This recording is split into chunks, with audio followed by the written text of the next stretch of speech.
NBA players are role models. They play the game on the world stage and define what basketball is all about. Of course, they don't always do a good job of it. Sometimes players show poor sportsmanship. Other times, players behave like they have no sportsmanship at all. Keep watching to learn about some of the most infamous no sportsmanship moments in basketball. Dennis Rodman and the cameraman. In this video, we're going to discuss the moments that shocked the basketball community. Scuffles, hard fouls, and heated exchanges are fairly routine, though never condoned. Every once in a while, however, there are moments when players act out in ways that no one has ever seen before. At their worst, these moments end up changing the way the sport is viewed by the general public. That's exactly what happened in 1997 because of Dennis Rodman. Rodman had already been with the Bulls for a year and won a championship, so his reputation was well known by then. As one of the most eccentric sports personalities, Rodman was expected to do things that were out of the ordinary. By 1997, the basketball world had already witnessed Rodman headbutting his team mascot, reading magazines on the bench, and showing up with a different hair color just about every game. He also had a reputation for fighting. Rodman was as scrappy as they come, more interested in rebounds, steals, and defense than in scoring or being in the spotlight. However, that aggressive attitude put Rodman directly in the spotlight in January 1997. The setting was an away game at the Target Center in Minnesota against a 21-year-old Kevin Garnett and his 6th seed Timberwolves. Having only lost 4 games so far that year, and on the road to their historic 72 wins, the Bulls edged out a comfortable 10-point victory over the home team. But that's not what made the headlines the following morning.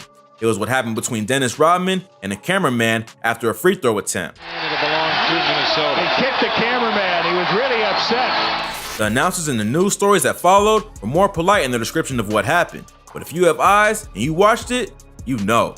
Rodman kicked him in the nuts, and hard. Amazingly, Rodman wasn't ejected from the game. The person who got escorted from the arena was actually the cameraman himself, on a stretcher. The cameraman's name was Eugene Amos. Amos was working as a freelancer that night and had chosen the risky position of sitting right underneath the basket. He was treated briefly at a nearby hospital, but as far as we know, he didn't sustain any serious injuries, somehow. One of the questions on everyone's mind that is still mostly unanswered to this day is what prompted Rodman to kick Amos in the first place. Falling into people on the sidelines is something Rodman did all the time. Something must have happened in this particular case that enraged him, whether for good reason or not. One theory is that Rodman reacted to Amos turning the camera towards him. When you watch the replay, you can see that Amos does turn the camera right into Rodman's face, and Rodman kicks him immediately after. While this explanation seems likely at first, the problem is that Rodman should have been used to this type of thing. Cameras are always pointed at players in action, especially when they make a dramatic play like this one. It's certainly possible that Rodman simply lashed out for some reason at this particular cameraman, but it doesn't seem like the best explanation. Another theory is that Rodman tripped, or at least thought he tripped, over Amos. The footage seems to support this, and so does a post-game interview with Phil Jackson. His knee, and it ended up in falsetto, but Dennis come back and I said, "Dennis, did you do that on purpose?" And he said, he tripped me up on the thing. He said, I kicked him right above the knee. While it's not clear if he actually tripped over anything other than his own feet, it seems totally possible that Rodman would have at least felt like Amos stuck his legs out or had his camera in the way and caused Rodman to tumble over. Of course, Rodman also knew he was in a rival arena and that he was the most hated man on the opposing team, which leads us to a third possible explanation, which doesn't necessarily exclude the second. Amos may have said something to Rodman before he got kicked. It's hard to imagine anything he could have said to justify getting a size 14 sneaker in his crotch, but it could at least help to explain Rodman's dramatic reaction. We'll never know for sure, but the kick sent shockwaves throughout the sports world. Rodman was fined $25,000 and suspended without pay for 11 games, the second longest suspension in history at the time. The league also forced him to attend counseling. Making matters worse for Rodman, Eugene Amos also filed assault charges. This ramped up the controversy to a fever pitch. Bulls fans, Rodman himself, and even head coach Phil Jackson all became suspicious of Amos. They felt like he may have been faking, or at least exaggerating, his injury so he could sue Rodman for a bunch of money. During that same post-game interview, Jackson had also joked that he thought it was odd Amos developed a falsetto voice after being kicked in the knee. And I don't know what happened there, but it looked like he kicked the guy. It looked like he kicked the guy in the knee, and the guy suddenly got falsetto. Rodman and others associated with the Bulls agreed that Amos had been kicked in the knee and not the groin. Others said it was the upper thigh. Amos clearly acted as though it was the crotch, whether honestly or not. It isn't easy to tell by watching the footage all these years later, and it may be just one more puzzle to the story that we'll never fully solve. Rodman and Amos ended up settling out of court. This cost Rodman another $200,000. Fines, settlement, and lost salary all combined, the kick cost Rodman a staggering $1.5 million. With But even that doesn't cover the loss he suffered in terms of his reputation, nor the loss the league suffered in terms of its public perception. This marks one of the first times that a player attacks someone on the sidelines, and it'll go down in history as one of the lowest moments in basketball sportsmanship. However, it's far from the only moment, and it isn't even the lowest. Delonte West, Wet Willie. Another moment in NBA history that left us all dumbfounded was in April 2016 during the game between the Utah Jazz and the Dallas Mavericks. This display of bad sportsmanship was made by Delonte West, who did something that to this day has never been repeated. The moment came after an off-ball foul committed by West himself. While running back on defense, West shouldered into the Jazz's Gordon Hayward, causing his Bieber hair to flip and the ref to blow the whistle. Watch what West did next. Foul on Delonte West, trying to slow down Hayward. That's 3 on Delonte. How about that? Tell me the referee didn't see that. This was a first for the NBA. It may have even been a first for team sports in general. West was issued a technical foul, and he and the Mavericks went on to lose the game. West was also given a $25,000 fine, what the NBA officially called a physical taunt. West apparently claimed that he had been trying to remove lint from Hayward's ear. This bizarre and totally absurd lie did nothing to restore West's reputation. However, it did raise the question, what was West trying to do? One of the reasons this unsportsmanlike moment still stands out years later is that the motivations for it are very unclear. It was West who had fouled Hayward. Why was West the one who was upset? Also, if he was upset with Hayward, why didn't he do what basically every other player does when they're upset? Push, shove, yell, and so on.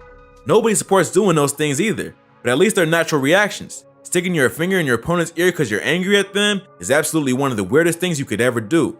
This viral moment changed the perceptions of some NBA fans who, for the first time, realized that players could be cruel and immature in addition to hostile and aggressive. Thankfully, nothing quite like this has happened since, but it'll live on for generations as a uniquely bad example, though not quite as bad as what's coming next. Bill Laimbeer and the Bad Boy Pistons.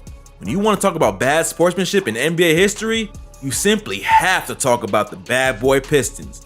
One could argue that the Pistons in the '80s are the standard by which basketball sportsmanship is measured, which is to say, how bad it is. This is a team that managed to win back-to-back titles, playing against legends like Larry Bird, Magic Johnson, and Michael Jordan, while proudly trying to hurt their opponents on purpose. If that isn't poor sportsmanship, then what is? The highlight reel for these brutal competitors is a mile long.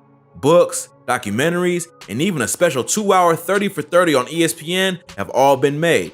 Yet, if there's one moment that both lovers and haters can agree is the worst of the worst, is what Bill Laimbeer did to Larry Bird on May 23rd, 1987. As with any historically significant moment, you have to understand the backstory to this one foul before you witness it. In 1987, the Boston Celtics were the defending champions. In 1986, the Celtics and the Pistons hadn't crossed paths in the postseason. However, just 1 year later, the two teams would match up in the Eastern Conference Finals for what would prove to be the most grueling series of the entire playoffs. The Pistons pushed Boston to 7 games. The Celtics won Game 7 by just 3 points in Boston Garden. Their narrow victory was anything but easy. As the team's superstar, Larry Bird was Detroit's prime target from tip-off in Game 1. Many at that time thought Bird was the best player in the NBA, and the Pistons were determined to dethrone him and probably injure him in the process. Bird, normally known for his composure, had managed to keep it together the first 2 games. But now, in Detroit, in front of a hostile crowd, the hard fouls were starting to get to him. It was at this moment that Bill Laimbeer, probably the baddest boy of the bad boy era, did this. C-Sting, and 24-second clock goes down, and Bird and Laimbeer go at it. In today's NBA, this would have been an ejection, probably a large fine, and possibly even a suspension. But Laimbeer wasn't suspended, and while both he and Larry Bird did get ejected, neither one paid a particularly large fine. Laimbeer was charged $5,000, while Bird was charged $2,000. Even in the 1980s, both players were being paid over $1 million a year.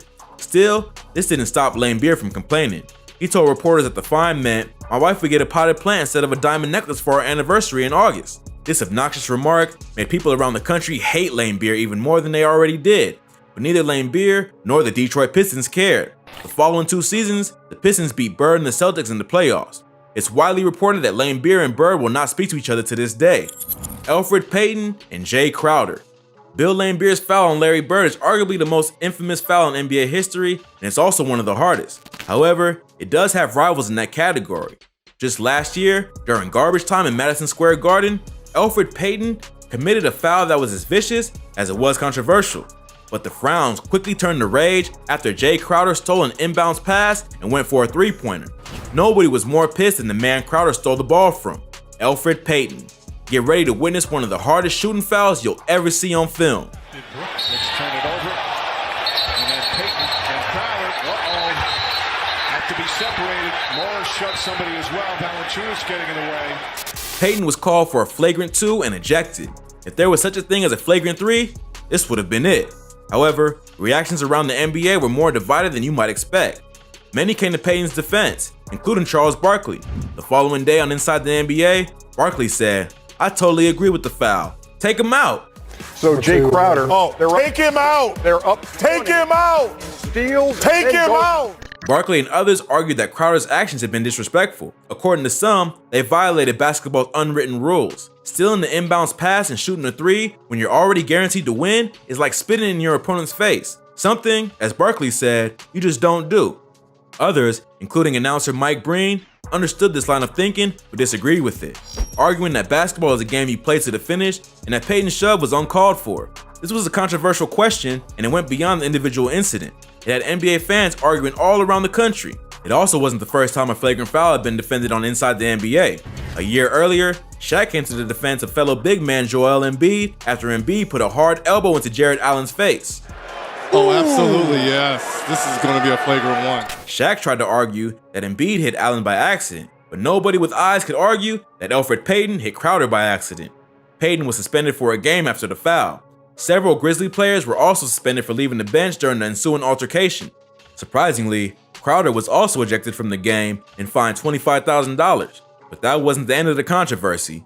In the locker room afterwards, the Knicks' Marcus Morris stoked the fire even further by saying Jay Crowder has female tendencies as a basketball player.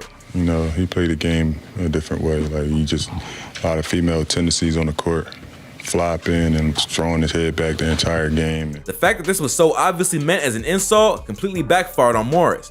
He was widely accused of being sexist, and the NBA ended up finding him even more than Crowder, to the tune of $35,000. Like the other moments on this list, this ultimately tarnished the NBA's reputation. From fights breaking out in games, to top analysts defending the violence, to offensive remarks made in the locker room, it was a PR nightmare the league is still recovering from. We hope you enjoy learning about some of the worst moments of bad sportsmanship in NBA history. Which moment do you think is the worst? Share your thoughts with us in the comments below and be sure to give us a like if you enjoyed the video. Please don't forget to subscribe and click the notification bell so you don't miss any great content like this. Thanks for watching. Catch you in the next video.